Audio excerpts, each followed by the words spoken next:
Good morning to you all. We have a formidable panel. As G1 policy says, we will not introduce ourselves any further. You can always look up our backgrounds. The panel here is on how business can thrive with AI and through AI amidst a fractured world. We are seeing the rise of probably the most formidable technological challenge and opportunity for business leaders, really for any leader in society, maybe since the end of the Second World War. And it is met by geopolitical forces that are not allowing us to unify our responses to this change very well. So we have to manage at once the internal challenges of restructuring our processes, our strategies, our cultures inside organizations, while also navigating the external strategies of global fragmentation and of societal fragmentation as well, quite frankly. So this session will be rich in analysis as to what these three business leaders are seeing and what the potential solutions might be, or at least suggestions for solutions. So allow me to dive right in, and I'm going to go to Jeff first. Jeff, you are what I would call a digitally native business leader, as it were. You've spent all of your career in digital, in the digital industry. As such, your employers are now not just innovators trying to take us to the edge and trying to disrupt incumbents, but you're also smack in the center of geopolitics today. How do you square that? How do you deal with that? How do you interact both with your teams? How do you guide your teams to work across those geopolitical divisions as they roll out product? And how do you talk to customers about all of this? Yeah, absolutely. You're right. I think it is not a surprise to anyone. I think that the pace of change in the industry has only accelerated over time. I think one of the things that we're seeing is that a lot of the problems that people have are actually fairly common. So for example, with AI, a lot of our customers are very concerned about how their data is stored, how it's protected, how AI accesses it. But a lot of the preferences that people have around how that should work are very much constrained globally by regulations, restrictions, personal preferences, and so on and so forth. We're really reacting to it in a couple of ways. A lot of them are around trying to provide as much optionality as we actually can. So for example, when we think about what we offer to customers, we want to make sure that we think of ourselves as sort of the Switzerland AI company out there right now at Notion, in the sense that we want to make sure that we don't have a point of view on what's going to win or lose. We're almost certainly going to be wrong. So instead, we try to integrate with as many model providers as possible, making sure that as much as we can, we're providing a system of record for people that can evolve with the capabilities of AI, rather than trying to pick those winners or losers, because again, we're almost certainly not going to be right as we do so. I think the other thing is that we are trying to provide as much capability as we can to deal with the diverse regulations that people have and focus a lot on the commonalities. We recently rolled out custom agents to people. One of the concerns that we heard very early was that people who are in healthcare, for example, really want to focus on HIPAA compliance. Those regulations differ a lot globally, but they tend to have things in common around zero data retention, around data security and privacy, around data residency requirements. And so we're trying very hard to roll out as much as we can that focuses on those commonalities and provides that optionality, rather than thinking differently about trying to provide too tailored of approach, which will necessarily not survive in the fractures that you happen to reference. Thank you, Jeff. So what I'm hearing is a message of, we want to be the technological Switzerland, be as neutral as we can, be offering as many solutions for as many corners of the world as we can, right?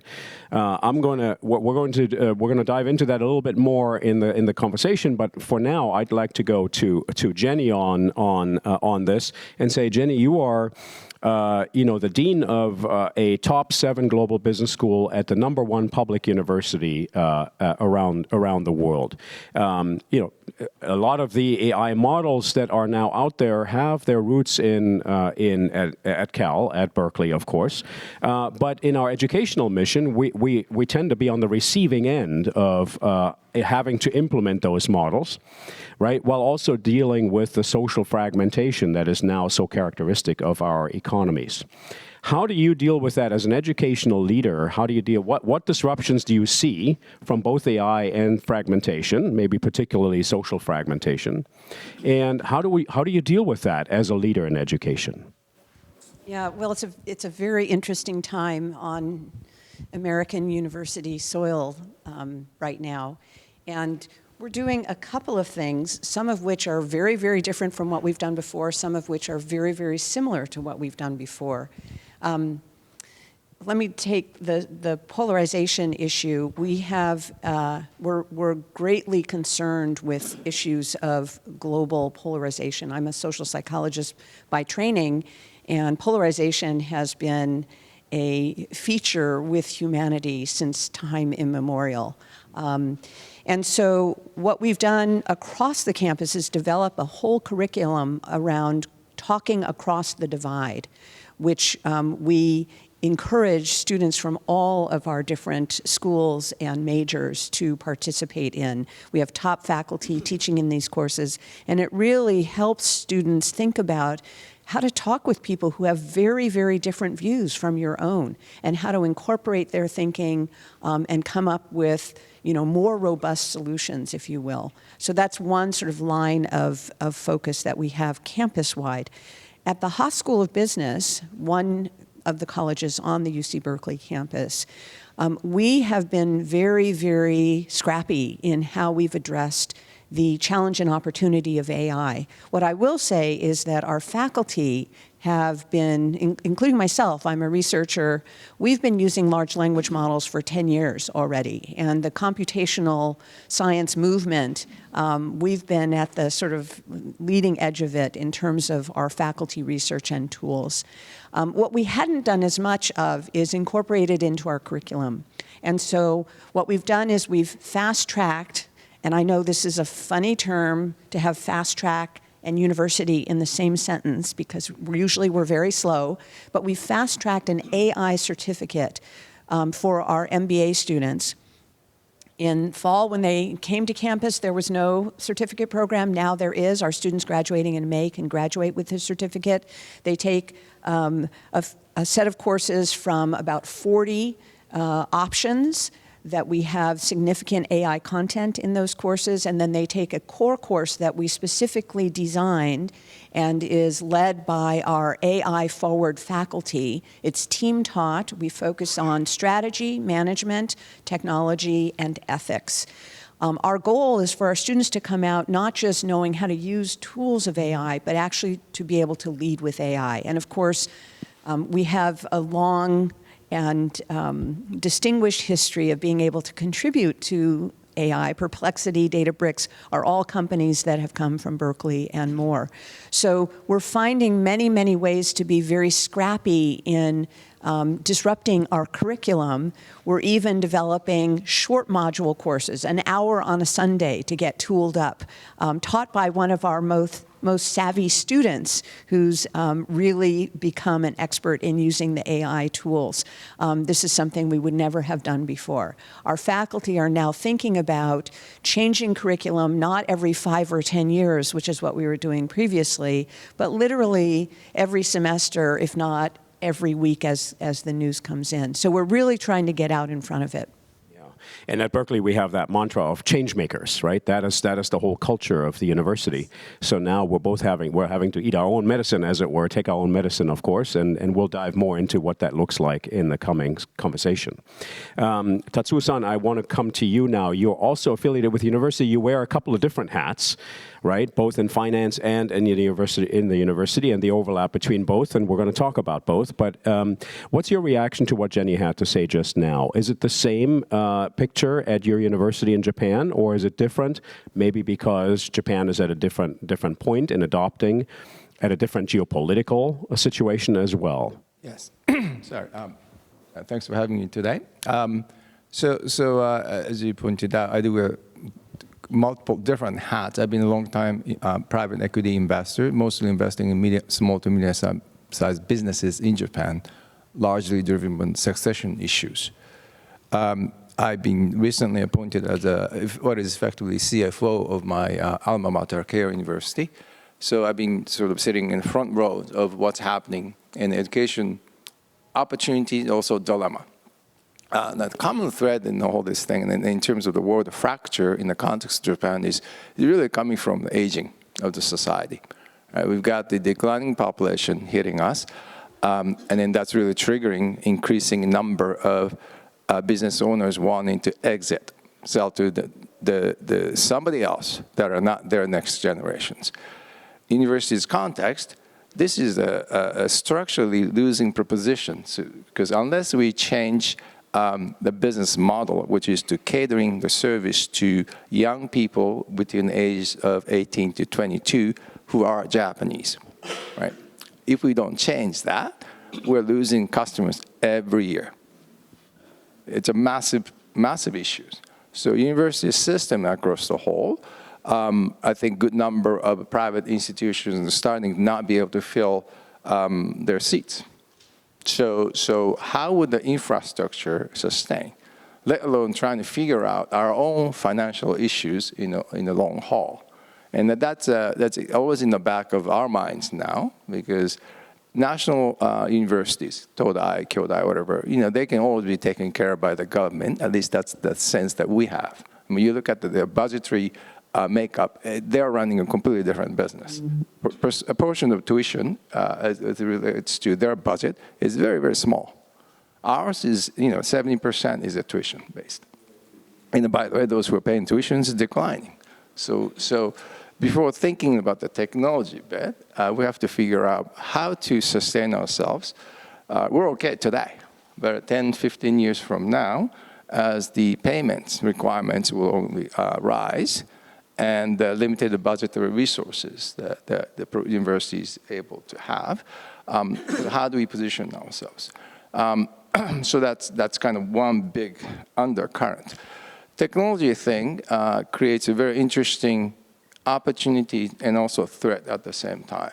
Because AI thing is something we're all trying to figure out every day. No one's got the clear understanding what it really means to creating leaders for the next generations. I think a lot of students on their own are figuring out, without being told what to do, how to use AI, how to make best of the opportunity set. But it's the institution who really doesn't know how to deal with it, because the faculty, for example, is not trained for this. And we're all told to create leaders, but the faculty itself are not necessarily hired for the excellence of education, not necessarily. Some of them are great educators, but many are hired for the excellence of their research and studies. They don't necessarily come hand in hand. So it does put a lot of stress in the system. Now, we're rolling out Notion AI at the university as we speak. And we're tying up with some of the key technology partners, OpenAI, Microsoft, among others. And trying to see we can actually, as an institution, introduce those tools, create a safe environment, and let students use them, let faculty use them, and also create a kind of co-education environment where students could be teaching other students, or faculty for that matter, or bring in our alumni with a mindset of educating our younger generations. So we're just trying kind of more holistic approach and then see what happens. Thank you. Thank you, Tatsuo. I want to put a little bit of pressure on this and go a little deeper here. You mentioned that because of demographics and other reasons, right, the headcounts of students enrolling are shrinking, and you're going to have to think about what that means for your own sustainability, right? The first idea that comes to mind is, of course, that you could use AI tools to cut costs. But you cannot cut yourself to value, right? So are you also looking at new ways of creating educational value, educational solutions for students with AI? Which direction, where is AI in this change picture, this demographic change picture for you? So it's literally, we're launching on this journey. So there really is no clear answer to your question at the moment. There are probably theoretical paths we could be pursuing. None of these are magical answers. Do we address more international audience, whether it would be bringing them to our campus. We actually reach out to them. Maybe we'll create more edX type of virtual learning environment to capture the opportunities. There are many other examples that are out there that we could be emulating. But again, I think any universities across the world, wherever you go, it's full of brick and mortar operations. It is fundamental about buildings and buildings and buildings, and then assuming that the students come to those classrooms. Can we change that fundamentals? That we don't know yet. So technology bet, can we actually leap forward to the completely different paradigm? It's hard to say. Yeah, and it's sort of a catch-22 because we're also hearing that students like the human contact at the school. That's part of their networking, but also their growth, right? The mentoring and the shaping off of each other in the classroom and learning from each other, right? Jenny, I want to come to you. Tatsuo mentioned, look, this is all happening really, really fast. You are not just the dean at Haas, you are also a recognized international authority on team performance, organizational culture, leadership. How do you think about what leaders need to bring to the table in this in the coming years? I mean, this is so fast. It is so chaotic, so dynamic. We're all spending a lot more time trying to figure this thing out and trying to figure out who's teaching whom what, right? That can also lead to burnout if it continues indefinitely, and we're just at the very beginning of this revolution. What do you think about that? Yeah, well, there's a lot there. One of our faculty members, Aruna Raghunathan, just published an academic paper and then a partner paper in the Harvard Business Review that took on the challenge of whether AI is actually reducing the amount of work that people need to do, that there are efficiencies there. And in fact, what she and her team find after a year and a half of research on how AI is affecting jobs is that on the one hand, it is reducing the amount of rote work that people are involved in, that's clear. But in so doing, it's removing any kind of mindless work that people would do, leaving only the very intense judgment required kind of work. And so the possibility of burnout is very, very high because all people are doing is the hard stuff. And so one of the implications I've been thinking of for this is, should we be thinking about the 30-hour work week again, right? Because if people are going to be spending very intense time using judgment, deciding what matters, harnessing technology for ingenious new opportunities, and my greatest hope for AI, which is that we use these powerful tools to solve the big, intractable, gnarly problems that we haven't been able to solve yet, right, then it's going to result in great intensity on people. So I think we should be thinking about all of that. But the general rule with organizational culture is every time your strategy changes, you should be thinking about how your culture needs to change, because we know three things about organizational culture for it to be effective. It has to be strategically relevant, it has to be strong, and it has to be adaptive over time. The other thing we know is that if leaders don't drive and determine their culture, it will evolve anyway, right? Anytime you bring people together where important things are at stake, like their job and their status and their compensation, cultural norms will form. If you don't direct those norms towards what's strategically relevant, those norms could evolve in ways that actually constrain you from being able to achieve your strategic objectives. So I have the same advice for this transformation as we've had for the digital transformation, for the internet, right? For all of the ways that organizations need to be on top of change and in front of it, thinking at the most strategic level and then defining their culture so that it prioritizes the very strategic behaviors that you need to get across the finish line. I want to drill into a little bit what you just said, right? This figuring out how the culture has to change and become agile and adaptive and ambidextrous. And of course, as academics, I teach at Berkeley, for full disclosure, right? As academics, we always teach frameworks. The reality is also that change is happening much more rapidly now in much greater succession, right? We just had COVID, then there is AI and geopolitics loaded on top of it, and social fragmentation, as you were saying, all of that at once. right? Do leaders need to develop a new skill set in dealing with these? I mean, cultural transformation of the year 2000 is no longer the same as cultural transformation today. No, it's much more complex today and faster paced, I feel. Yeah, I have a story to tell. I'm not sure it's going to answer your question, but let me give it a try. So one of our students, an MBA student, he's actually an MBA, Master's in Public Health, joint degree student. And he has started a company that pertains to human health. And he was telling me that his company is going very, very well. But because of AI, he sees a much longer trajectory where he's going to be the sole entrepreneur running this company because he can farm out all of the sort of manufacturing and marketing and all of the scaling stuff. He said, I don't think I'm going to need to hire someone, you know, other members of a team for 2 or 3 years. And then knowing that I'm a culture researcher, he turned to me and he said, so I'm going to be on my own in this company. Do I need to develop a culture for myself? Which was actually a good question. And we talked about it for a while. And of course, it was with me, so of course the answer came out yes. But the idea was that you really need to be deliberate about what it is you're trying to do strategically. You need to embed your organization with a value profile so that externally your brand is known and so forth. And what I would say is that leaders need to be even more deliberate in doing this with this rapid change. Do leaders need to have all the expertise around the tools? I'm not sure. Do they need to understand all the use cases? I doubt it. But they definitely need to be resilient, open to new ideas and innovation in a way that they perhaps haven't been before, being willing to put aside at least a part of their business for exploration and not just exploitation of the businesses that they're already pursuing. At a really massive level, they need to have the humility to be wrong.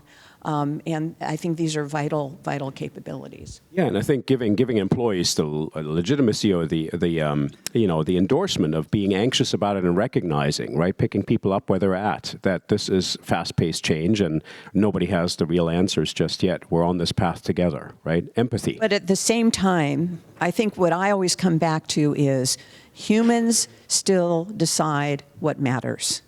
And if that's the case, then as educators in particular, we need to help students develop taste and judgment and ethics, right? That's the foundational piece that I think hasn't changed, right, in order to cope with these dynamics. That's an important message, right? Coming back to the humanity of it all. I think we're so busy with the technology that really we forget this is also a story of human evolution, right? And human productivity and fulfillment, right?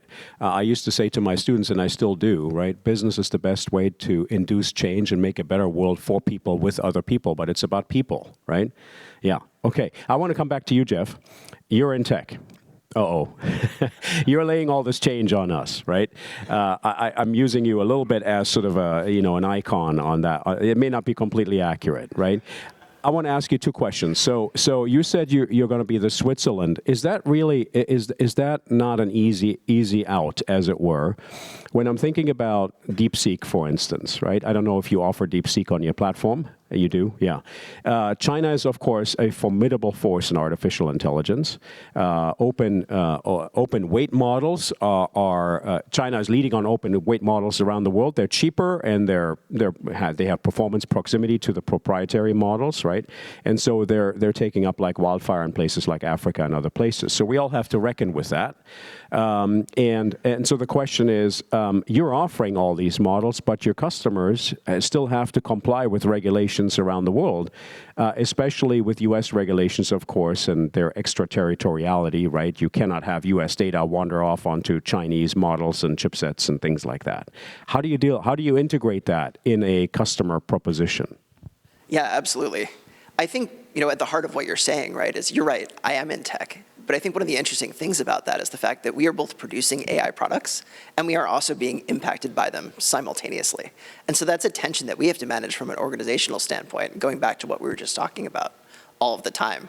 We are subject to the same kinds of regulations, the same kind of ethical concerns, the same basic considerations, I think, as everybody. And I think as well, right, I think it's right to say, is an easy out to say that we will remain neutral forever, because neutrality is itself a position. And the way that we've been thinking about this is, one, we want to make sure that we allow and empower everyone to comply with all of the regulatory requirements, but not just the letter of the law, but the spirit as well. We want to make sure that people can choose to use any or all of those models, or none of them, as they see fit, as subject to the requirements and laws of their location, of course. But we don't necessarily know how people are going to trade off between things like cost and performance and speed and efficiency at any particular point in time. And in fact, a lot of those considerations actually vary a lot globally. Certain areas, certain people, certain companies may emphasize one versus the other. And so the way that we've thought about this in more detail is, one, we think that there's a certain level of non-negotiables. Safety, security, privacy absolutely need to happen. We recently expanded data residency to Japan and South Korea from the European Union, because we're increasingly under the awareness, right, that this is not a nice to have, this is a hard requirement at this point. There is a level on top of that, though, around taste and judgment, right? What is it that you would like to do? How do you want to accomplish those things? And if we are empowering people to be more productive, we think that what we need to do is make sure that they understand the guardrails, what these tools are good or bad at, which ones are better or worse than those things, and give a little bit of an opinionated take on how we think the best way to do that actually is. We actually talk about this as the Notion way, right? We think one of the best proofs of concept for what we're doing is how we are using the product internally, and there are definitely some ways that are better and some ways that are worse, and we think it's important for us to convey that. I would say, though, that it's not just Notion, right? Every company probably needs a version of the Notion way for themselves. How do they fit into the ecosystem? How is what they're building going to be compliant, but also help empower people to do good? Because fundamentally, AI is a tool, right? When we talk about it being human, it is a hammer or a screwdriver. And the moral valence of what people are doing really depends on the people who are using it and what they're attempting to do with it. And are you helping people navigate those rapids, as it were, right? So I want to drift slowly but steadily into the topic of finance and return on investment, because all of that sounds really good, but at the end of the day, as business people, we have to make sure that this hits in a positive way the top line or the bottom line, right? And what we're hearing from many, many executives around the world is that this is not generating the return on investment that should be seen, given how much money we're spending, whether that's on upstream infrastructure or downstream tokenization, right? Yes. And so this cultural confusion, this chaos in applications, as it were, is that something that you guide your customers on? We just saw that OpenAI quasi-blamed Microsoft, right, for lack of ROI generation because you know there needs to be more hand-holding, right, in telling people and showing people and guiding them. Do you do that? What's your view on that? Yeah, absolutely. I completely agree. We've gone through a couple of eras, right? The first one is sort of what you may have heard of token maxing, right? Where everyone tries to use as much AI as humanly possible. And in reality, there was a point where a lot of executives were willing to say, we're not sure what works and what doesn't work. We're going to allow everyone to use all of the tools. We will not put any kinds of constraints or guardrails around how people are going to use them. We're just going to see what works. And increasingly, as you're noting, right, people are looking at that and saying, okay, we have a better sense of what works or what doesn't work, and we have a more opinionated view on what we should and shouldn't be doing. We're going to double down on what we think is working and what's not working. One of the things, for example, at Notion that we've seen is that companies enjoy the possibility of exploring, but they do want to be told what actually works, what workflows are actually driving value, which ones are not. In fact, I was a little bit late to the plenary session today because I was putting together a couple of views of what's worked for our finance organization for other people. And it is true that there is a big benefit to cost savings and automation of tasks that people don't really want to do. Notion's point of view is that AI should be helping to unlock that work, though, by getting rid of that busy work so that people can focus on areas that actually do benefit from human judgment and creativity. At the same time, you know, we want to make sure that we package up those workflows and help present them to people so that they know, oh, other people are seeing value here, others are not. You're seeing that from Notion, but you're also seeing it in the world at large. The Anthropic skills marketplace, for example, allows people to sort of dynamically see what are other people finding value in or what are they not. And over time, like any kind of technology transition, I'd expect that we will get better at communicating what does and does not work. People will start figuring out what fits into their particular company along the way. And ultimately, we're going to help people to understand and put that into the product in a way that doesn't require as much thought on their part. So examples. Can I just Jenny, weigh go in ahead. really quickly? I don't have a ton to say, but there's a really important data point that's just coming out. One of our faculty members, Martine Baraja, is on the periphery of this work.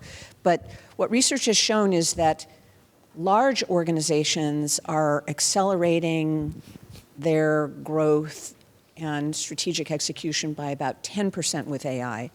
Small companies, 50%, right? So there's something about the organizational characteristics that I think influence your ability to, fully, drive this new technology through your operations. And whether it's, this startup student that I was talking to who's able to really recognize and get scrappy with those tools, or whether it's the inertia of the large organizations that makes it more difficult to adopt something new, I think this is what we need to be paying attention to. So is that a turbocharging of the entrepreneurial model? Do you think it's going to favor the small organization, the family, the startup? Yeah? I think it will for a while, and actually it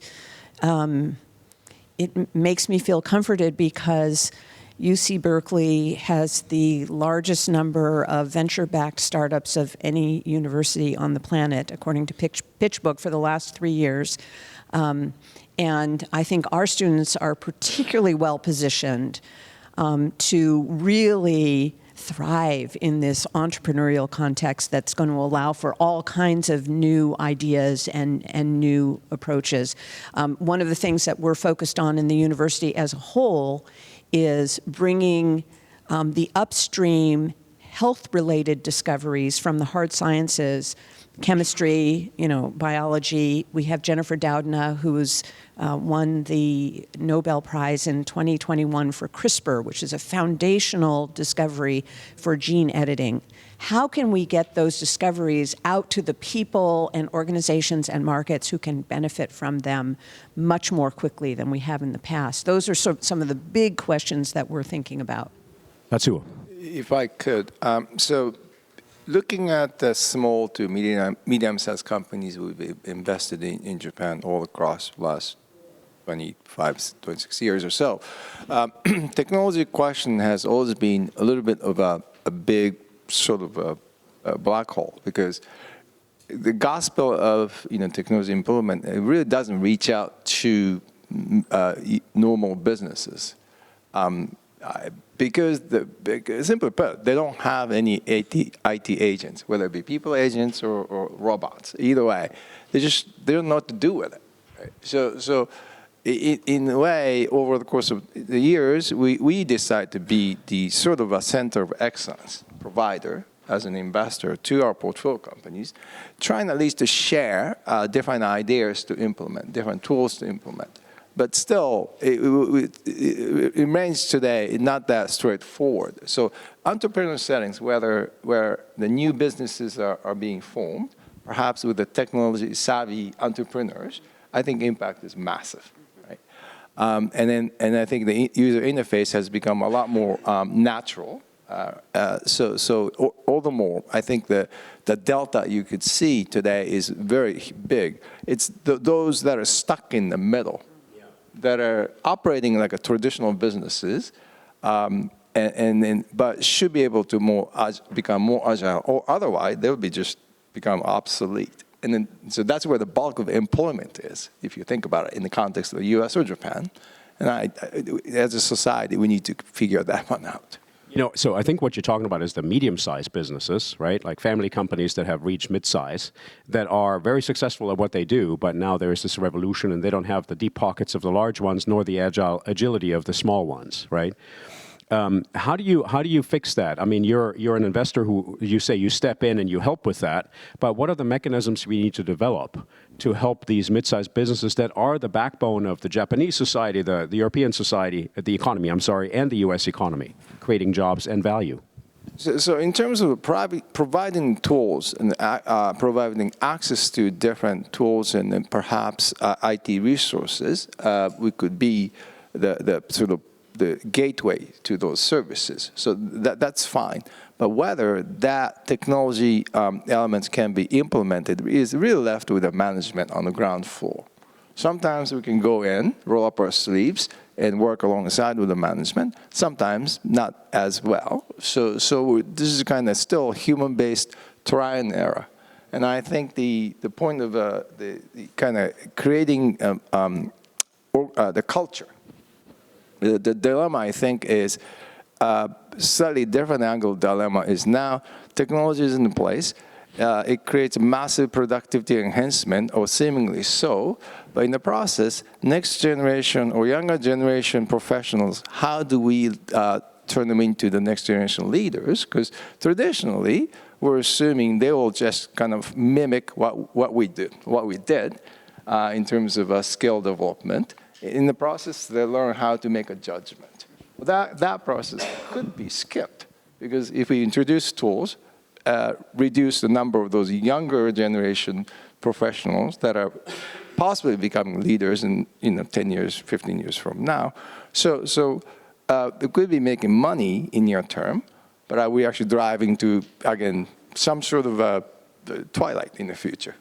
So Jenny, do you go to the the business owner, the clan, as it were, head, and do you consult with them, or what's the model here? Because often these are very specialized, technologically excellent companies, but they're so beholden to their niche and their speciality, right? And there is almost this family business model. How do you break that open? Well, I think it's a tough problem, and I think about the structure of industries.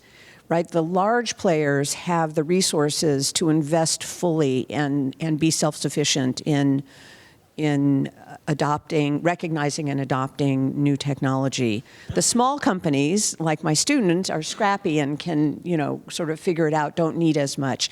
And that middle group, I think, is very difficult. So we probably need to think about, so there's a decentralized model for the largest firms and a decentralized model for the smallest firms. In the middle, the model probably needs to be more centralized, where there are syndicates or networks of organizations that together acquire services that will help them.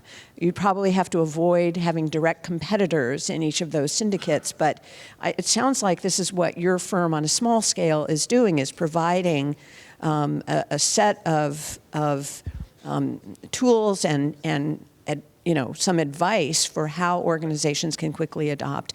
And maybe if we could systemize that at the industrial level, we could actually help those mid-sized firms come up to speed more quickly. Would you all, and I'm going to throw it open, right? Would you all say, look, that is a private market, that is a market-driven initiative, right? There will be new service providers that will start these consortia, or would you say, no, we actually should go to the foundation model companies, to the hyperscalers.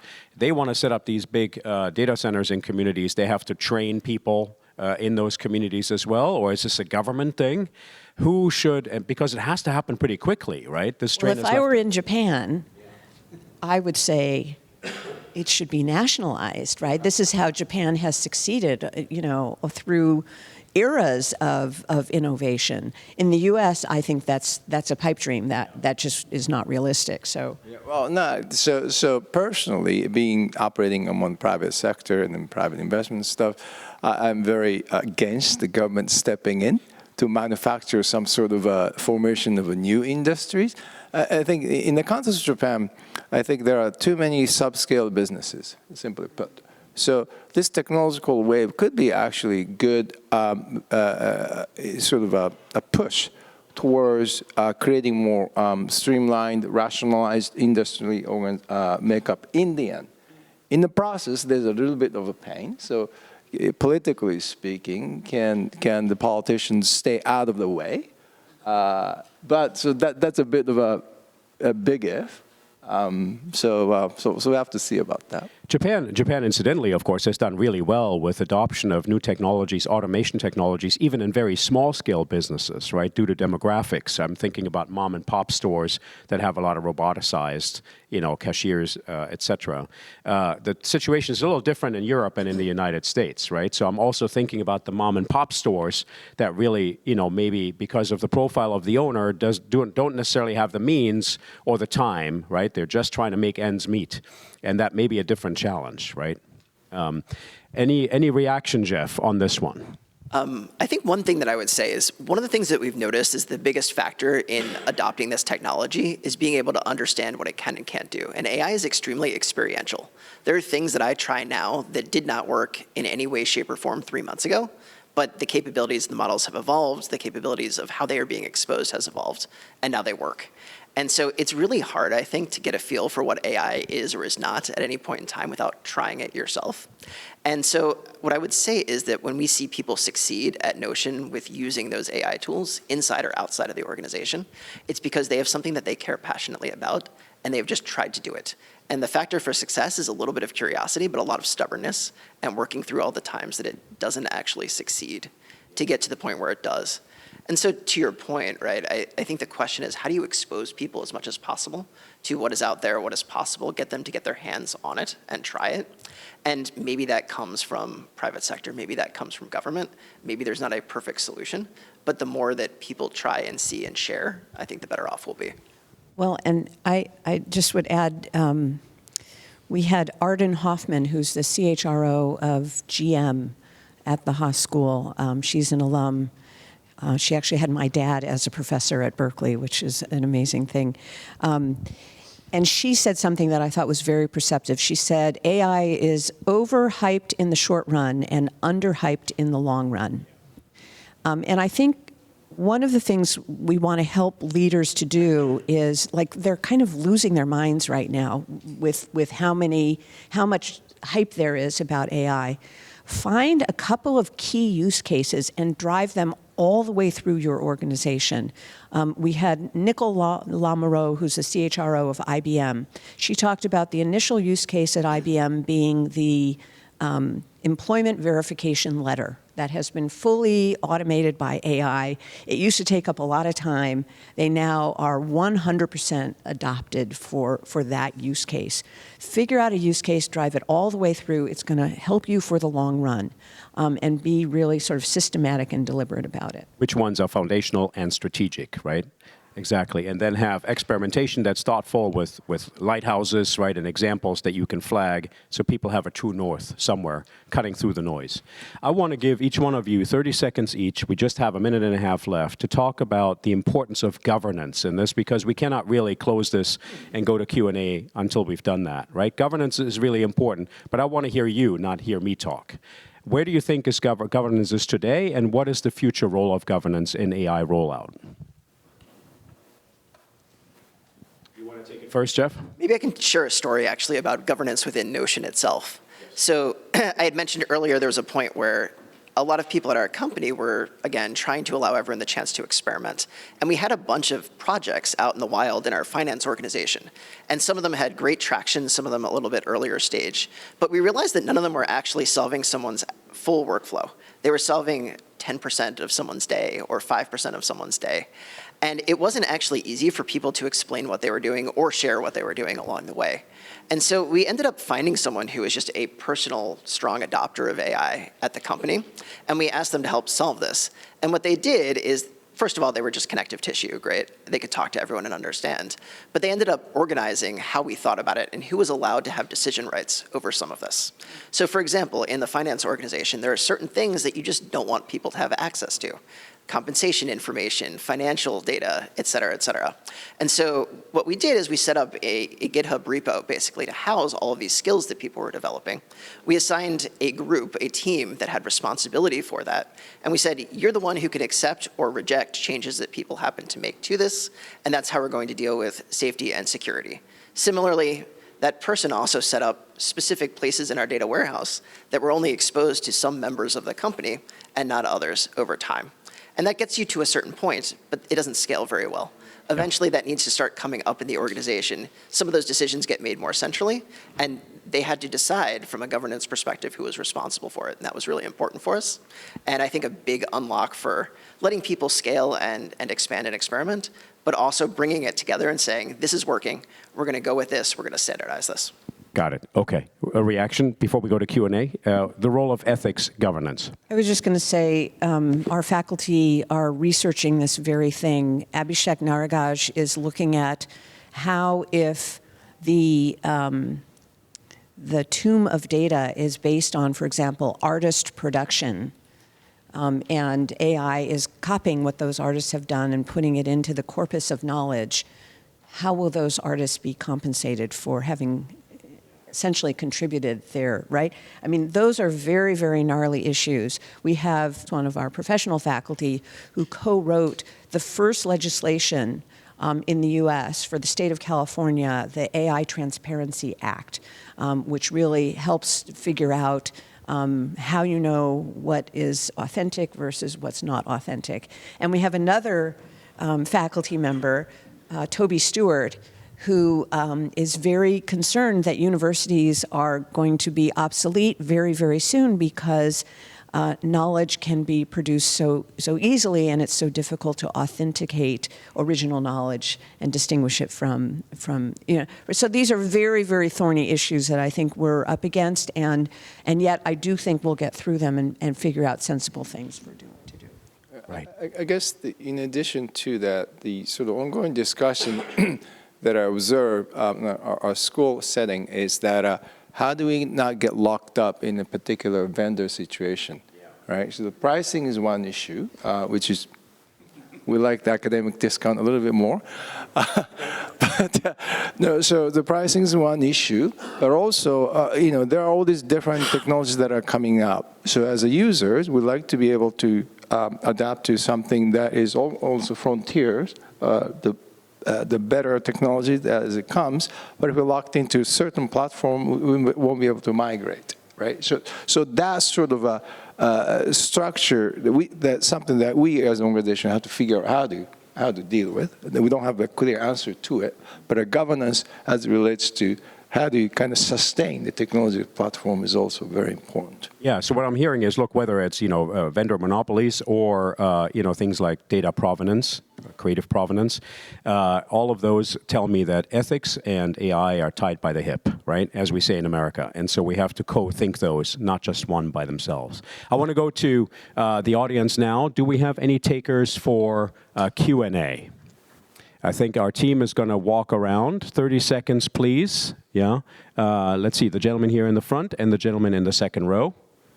Yeah, and the gentleman next, and the lady next to him. Okay. Great, the timer's row of questions. I'd love if you can comment on the cultural dynamics when it comes to the speed of innovation with AI vis-a-vis the historical or cultural realities of how Japanese businesses operate. Whether it be around Kaizen and continuous improvement, that's thoughtful and planned versus quick, try it and break it, speed and structure of Silicon Valley. How might the two intersect, conflict, collaborate? How do you see the two systems coming together to drive innovation in Japan? To whom might you direct this? I saw you looking at... I'd love to start with the cultural perspective, if we could. Jenny? Okay, and then you have to weigh in because you're the actual expert. Haruki Satomi, the CEO of Sega Sammy, was here, I believe, last year or the year before. I mean, this is a wonderful example. We visited his company last year, and he has a little incubator within the company where he invites entrepreneurs within his company and from outside of the company, and is kind of has a front row seat to what they're developing. My guess is he selects them according to the potential relevance to his business. I think organizations have always needed to be very thoughtful about systematically having opportunities to be creative, but also to implement some of that creativity. And so culturally, there's a line of research that's called running an ambidextrous organization, on the one hand, you're continuing to exploit your core business, you're squeezing dollars out of that, you're using then those funds to invest in new ideas. I think that model is very, very useful for this period of time, and would love to see more organizations adopt it. I think it remains that the crash and burn type of approach is rather difficult in our settings, and it's probably driven more culture. But the interesting thing is that the reality it changes, then the companies adapt. So, for example, after COVID, we had lots of moments of difficulty with a person-to-person contact. So, delivery, for example, became a rather difficult thing. Today, the over-service delivery it doesn't really happen anymore. So all these, whether it be Sagawa or Nitsu, all these companies, UPS equivalent in Japan, they would reduce the number of attempts or almost make it none, or in terms of the delivery attempts, or make it a lot more automated, or work with the convenience stores so that those redundancies that they have to prepare with the people workers would be reduced. And then that's kind of combined with the technological improvement. So I do think that on the service front, at least, you do see, again, reality of aging, reduced workforce, that's really driving change in a very, very visible way. So norms will change, but you can adapt by being ambidextrous, as it were, to those norms. We have the challenge that we have just short of 8 minutes left. I'm going to batch 3 questions together. Please be very short, 10 seconds or less. Yeah? The gentleman here first. Hi. So traditional theory of economics is to create a job is a good thing. Is AI really, creating a new job? I wasn't quite sure. It's going to streamline the business and a lot of RPA element in AI. And there are new a startup for AI industry, but overall, I'm not sure if it's really creating job. Okay, job change, yes. RPA is robotic process automation, yeah?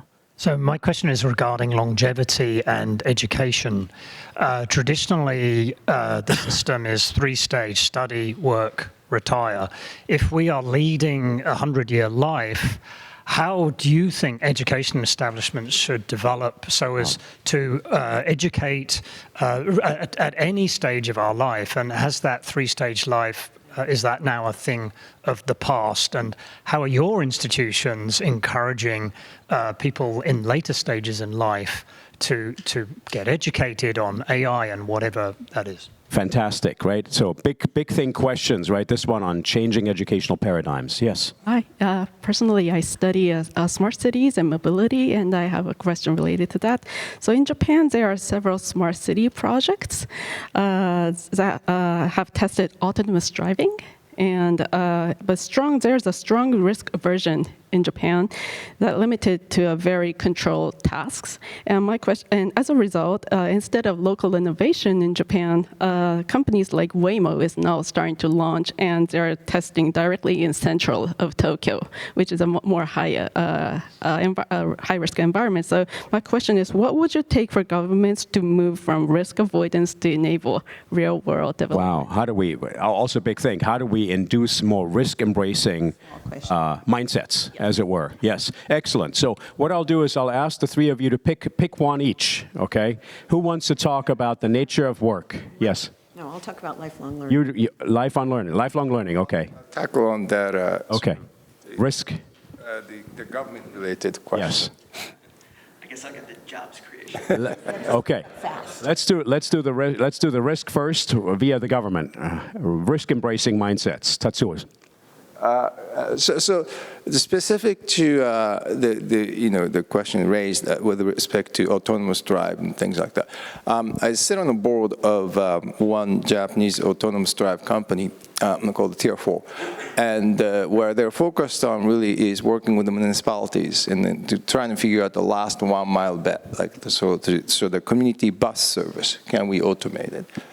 can we automate it, some sort of a local fishery market operations, as opposed to going to the Waymo's direction, because that's where the clear needs are driven by the shortage of labor. Now, in those situations, local governments are all open arms and say, come, bring solution to us. So it's not like we can march in, say, to the central government or local government, say, change, but where the need is, they're definitely willing to work with you. So needs-based. So reality is really catching up, I think. More of an ethnographic kind of focus on the actual need. Should we go, I'd love to go to Jeff first and then end on you, Jenny. Is that okay with you? Yeah, Jeff, go ahead. Take it away. Sure. So regarding jobs, I'm sure everyone has seen the news recently. Many companies are laying off employees and blaming AI.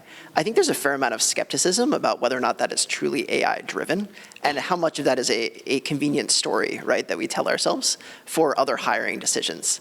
There was a BCG study recently, though, that showed that in reality, the expectation is that AI doesn't really eliminate very many jobs. What it does do is change them quite a bit. And I think a lot of what you're going to see is convergence in roles. We talked to someone at Anthropic actually recently about how their organization had changed. And what they told us is that they were actually organized very similarly to any other company. What has changed is what they hire for, how quickly they hire, and the kind of skill sets they're looking for. And they're no longer looking for as many specialists. But it hasn't really depressed overall hiring. It's just changed very much what they need in the organization. All right. Now, that leaves you, Jenny, with the capstone task. How will educational systems change for lifelong learning? Yeah. Right? So at the Haas School, we practice what we preach. We have a defined organizational culture for defining leadership principles. Question the status quo, not a surprise for Berkeley. Beyond yourself. One of my favorites, confidence without attitude. And the fourth one, students always. And we take that very, very seriously. In our degree program portfolio, we have MBA programs that attract people at different stages of their career. We have the full-time program, which is a tradition. We have an undergraduate program, the babies who come at 18 and are smarter than all of us. They're amazing. They all have company ideas in their pocket, and they come and pitch them. And we have our full-time MBAs in their sort of later 20s. They have some work experience. We have our evening weekend students in their 30s. We have our executive MBA program, who are students in their 40s and 50s. They're already quite accomplished. And then our crown jewel is our Berkeley Executive Education program. Our CEO of that program is right here, Mike Riley. We have a portfolio of programs that are very, very dynamic and actually follow and anticipate the trends. We have an AI for Executives course that is oversubscribed every time we offer it, which is frequently. And we encourage our alumni to come back to these courses as well as organizations across the world. We have a number of relationships in Japan, with Sophia University and Sony, but this is something that we very much stand behind. And the final thing I'll say is that we're developing now something called Third Act, which is people who are at retirement age from their, first long big job, what used to be real retirement, who are now looking for other things that they want to do in life. And we're talking about all kinds of interesting curricular ideas with experts in that field. So we're kind of all over that and fully believe that that's an essential part of our extended life. Do you think, Jenny, there'll be more of a blending between the typical postgraduate, undergraduate, postgraduate, and executive education offerings, that it's more of a smooth sort of progression with more emphasis paid on lifelong? Well, I will say that we are trying to have the students interact with each other more often, but they are at different life stages. I mean, the full-time MBA students, Right, they're still partying. I mean, they're having a good time. Our evening weekend students, by contrast, have children and they're working all day and they have huge opportunity costs. So these really are kind of different life stages, and I think we like to support those programs according to the life stage that they're in. And in addition to the curricular, the co-curricular is as important as the curricular experience. But clearly, education is the answer to a lot of the change that is coming. We all need to learn different skills continuously, right? Especially on AI. I want to thank our three panelists and certainly Globus and the G1 team. This has been a great conversation. Thank you so much. And thank you to the audience for your great questions. Thank you. We're closing. Thank you.